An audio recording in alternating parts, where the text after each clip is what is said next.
गुणात् सदा पूर्णमदैव चिन्त्यम् देहोऽन्ता वै परिपूर्णनित्यम् कृष्णस्वरूपम् भवतापनेत्रम् निचिन्त्यम् सदेहम् पापम् परेण्यम्। वेदव्यास वो पहले ऋषि थे जिन्होंने चारों वेदों का संपन्न किया था, चारों वेदों को सही ढंग से क्रमबद्ध किया था। जब हम अपने आप को ही ये समझेंगे कि मैं श्रेष्ठ हूं तो उसमें दूसरी चीज नहीं आ सकती, गुरु का उपदेश नहीं आ सकता। नहीं आ सकता तो ये गुरु की मूर्खता है कि उपदेश दे, गुरु की न्यूनता है। वह शिष्य की अपने आप में न्यूनता है कि वह उस बात को अपने हृदय में उतारे ही नहीं। वेदव्यास ने कहा कृष्ण की गीता को समझने के लिए तो कई हजार वर्ष लग जाएंगे, उनको सही ढंग से समझने के लिए, एक श्लोक को समझने के लिए। और उसी प्रकार से एक गुरु के शब्द को पूरी तरह से हृदय में उतारने के लिए कई वर्ष या कई समय लग जाएंगे। मैंने अभी आपके सामने 2 मिनट पहले कहा कि वेदव्यास ने पूर्ण शब्द की व्याख्या क्या की है, आपने सुन लिया। तो सुनने से न कोई आपको फायदा हुआ, न मुझे बोलने से कोई फायदा हुआ।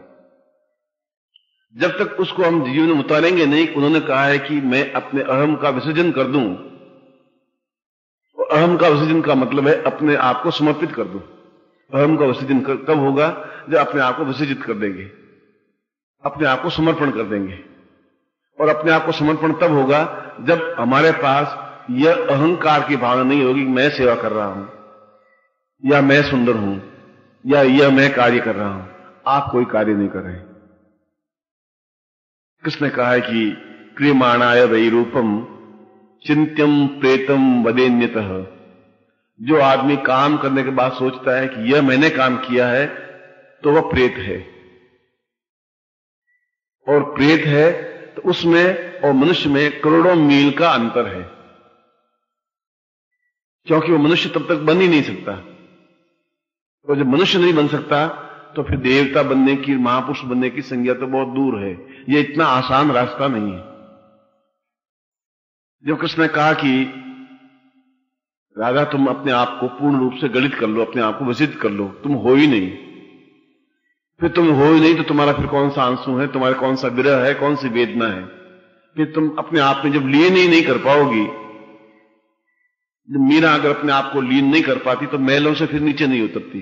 फिर 100 बार सोचती कि लोग क्या कहेंगे, सांगा क्या कहेंगे, मेरे ससुर क्या कहेंगे, तो वो अपने आप को मीरा नहीं बन पाती, फिर राधा नहीं बन पाते, फिर सूर नहीं बन पाते, फिर कबीर नहीं बन पाते, फिर तुलसी नहीं बन पाते, फिर नानक नहीं बन पाते।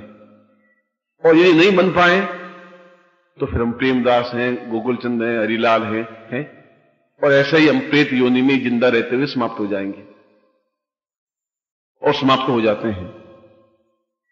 हम उस जीवन का, उस क्षण का आनंद ले ही नहीं पाते हैं, ले ही नहीं पाओगे आप, जब तक आप अपने आप को विसर्जित करके उनके भावों का अनुरूप नहीं बन पाओगे। क्योंकि आखिर उसने कोई ज्ञान प्राप्त किया है तो हम का विसर्जन किया होगा।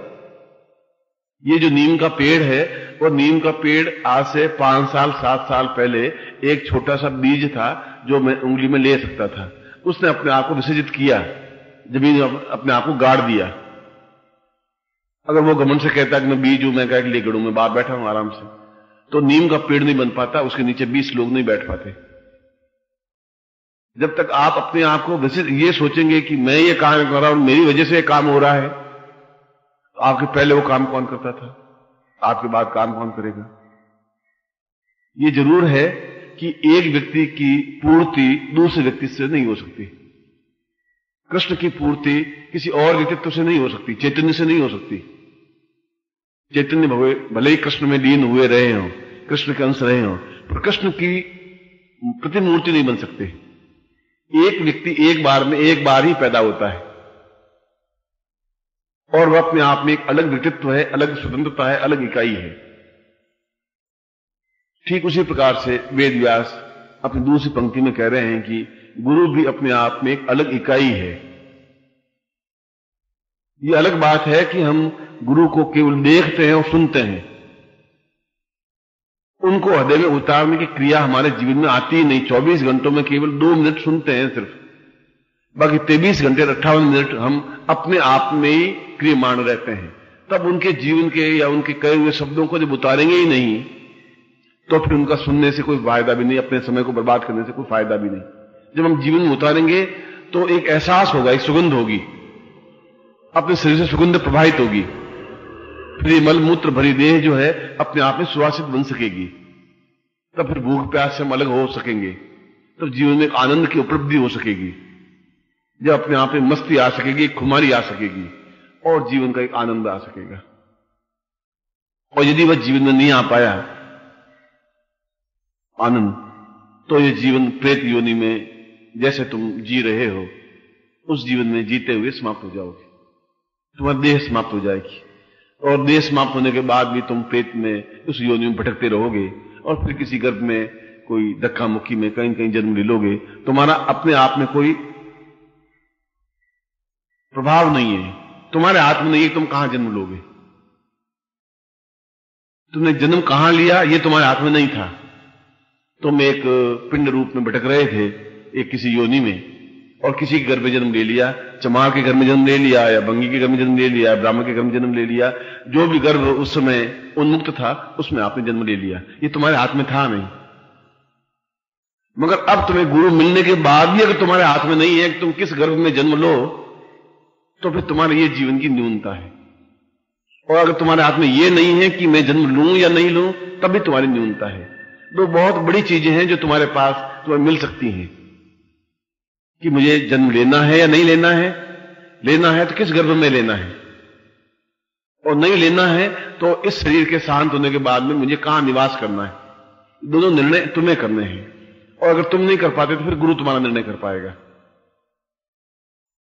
फिर बार बार इस 84 लाख और 85 लाख और 80 लाख और 20,000 उन योनियों में भटकने से, और इस योनि में आकर के भी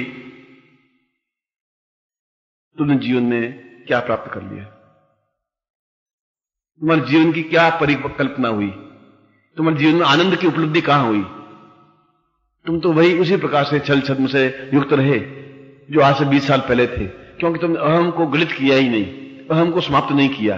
तुम्हारे पास कुछ चीज बची रह गई, ये चीज मेरी है, मैं दिन भर में 4 पन्ने लिखता हूं, मैं 20 पेज टाइप करता हूं, मैं पूजा करवा।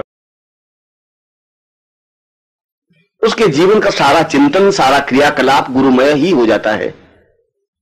गुरु ही उसका ओढ़ना, गुरु ही उसका बिछोना, गुरु ही उसका भोजन, गुरु ही उसका खाना, गुरु की वाणी ही बोलना और गुरु के शब्दों को श्रवण करना, गुरु की सेवा ही करना और गुरुमय हो जाना। उसकी आंखों में गुरु का भाव तैरने लगता है, वही तो शिष्य बन सकता है। और इस जीवन के रास्ते पर केवल शिष्य चल सकता है। साधक तो बहुत छोटी चीज है। शिष्य के सामने साधक की कोई औकात नहीं होती। योगी तपस्वी उसके सामने कहीं ठहर नहीं पाते। उसके सामने देवता और यक्ष, गंधर्व और किन्नर अपने आप में कोई मूल्य नहीं रखते। तो शिष्य अपने आप में एक चेतना पुंज होता है, दीपक होता है, जो अपने आप में श्रद्धा का पूर्ण स्वरूप होता है, समर्पण की साकार प्रतिमा होता है, जो गुरु के जागने से पहले जागता है, जो गुरु के सोने के बाद सोता है, जो केवल इस बात का ही चिंतन करता है कि गुरु के तनाव को कैसे दूर किया जाए, गुरु को कैसे प्रसन्नता प्रदान की जाए, गुरु की किस प्रकार से सेवा की जाए, हम गुरु के किस प्रकार से हाथ पैर बने, आंख बने, नाक बने, सिर बने, विचार बने, भावना बने, धारणा बने, किस प्रकार से बने, किस युक्ति से बने। जो केवल इतना और केवल इतना ही चिंतन करता है वह सही अर्थों में शिष्य कहलाता है।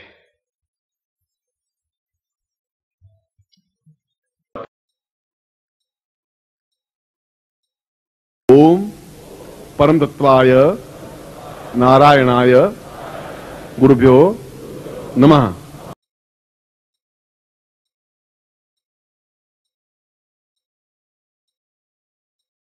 ओम ह्रीं मम प्राण देह रोम प्रतिरोम चैतन्य जाग्रय ह्रीं ओम नमः।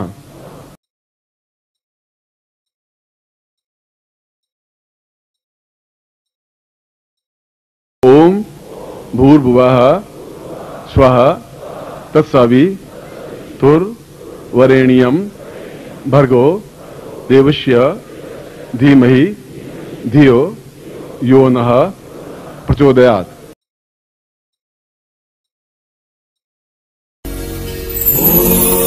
परम